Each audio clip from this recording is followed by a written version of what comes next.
सरकारी अफीम सूंघकर एक मां की कोख पर सवाल उठाने वाले मनोज बख्शी उर्फ मनोज मुंतशिर उर्फ मनोज शुक्ला को देश के प्रसिद्ध कवि डॉक्टर कुमार विश्वास ने खरी खरी सुनाई है।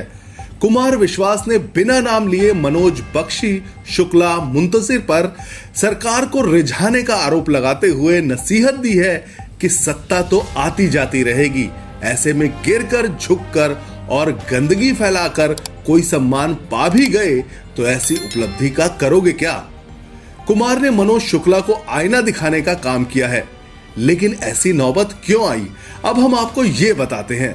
असल में जातिवादी कवि मनोज शुक्ला को जब से नेशनल अवार्ड मिला है, तब से उन्होंने सरस्वती की साधना के बजाय प्रोपेगेंडावादियों की आराधना शुरू कर दी है।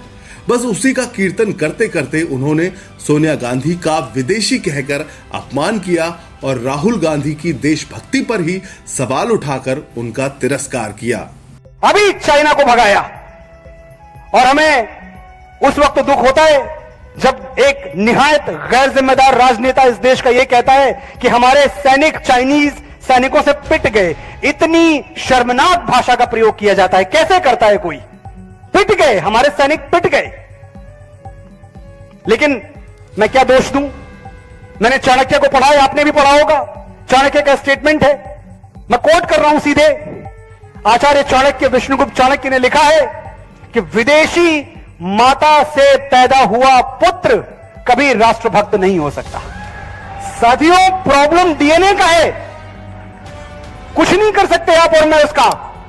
एक तरफ मेरा और आपका डीएनए है, मेरा और आपका डीएनए हमें क्या सिखाता है? हम तो भारत माता कहते हैं ना, तो जब हमने भारत माता कह दिया तो हमको मां से प्यार करना सीखना थोड़ी है, कोई क्रैश कोर्स थोड़ी करना है, किसी स्कूल में थोड़ी जाना है कि देखो भारत माता से प्यार कैसे किया जाता है। अब आप ही बताइए, कोई कवि इतनी घटिया भाषा का प्रयोग कर सकता है? क्या मनोज मुंतशिर कवि है भी या सिर्फ सरकारी भजन मंडली का भांड है जिसका काम या तो अपने मालिकों का जयगान करना है या मालिकों के दुश्मनों का अपमान करना है? ये आप बताइए। मनोज शुक्ला गाने की लाइनें चुराने के साथ साथ अब महाज्ञानी चाणक्य को भी मिसकोट करने लगे हैं। उन्होंने जो बयान चाणक्य के नाम पर दिया है उसका चाणक्य नीति में कहीं कोई जिक्र नहीं है।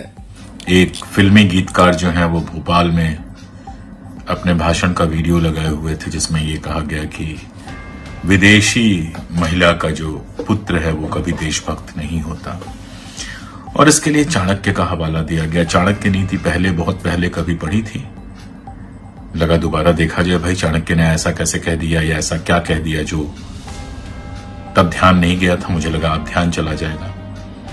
ऑनलाइन अवेलेबल है, किताब भी नहीं ढूंढनी पड़ी, पूरी चाणक्य नीति पढ़ गया मैं। 389 पेजेज की ये चाणक्य नीति है। इसमें मुझे तो कोई ऐसा श्लोक, कोई ऐसी अर्धाली, कोई ऐसा वाक्य नहीं मिला जिसका ऐसा कोई अर्थ होता। और वो कैसे कह सकते थे? उनके अपने शिष्य चंद्रगुप्त ने सेल्यूकस की बेटी से शादी की थी।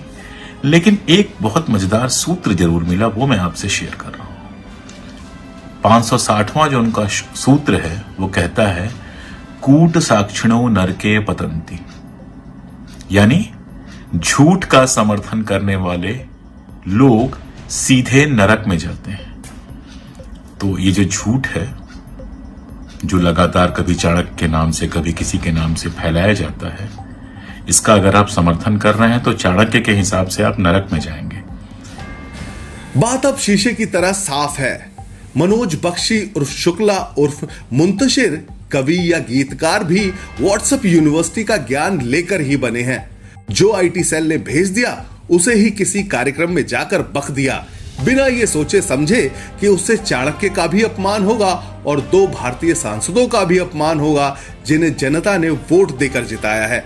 इसलिए व्हाट्सएप यूनिवर्सिटी और ऐसे इंटेलेक्चुअल चिलांडुओं से सतर्क रहिए, क्योंकि ये अपने मालिक को खुश करने के लिए किसी भी हद तक जा सकते हैं। बात समझ में आई हो तो वीडियो को लाइक कीजिए, शेयर कीजिए और हमारे चैनल को जरूर सब्सक्राइब कीजिए।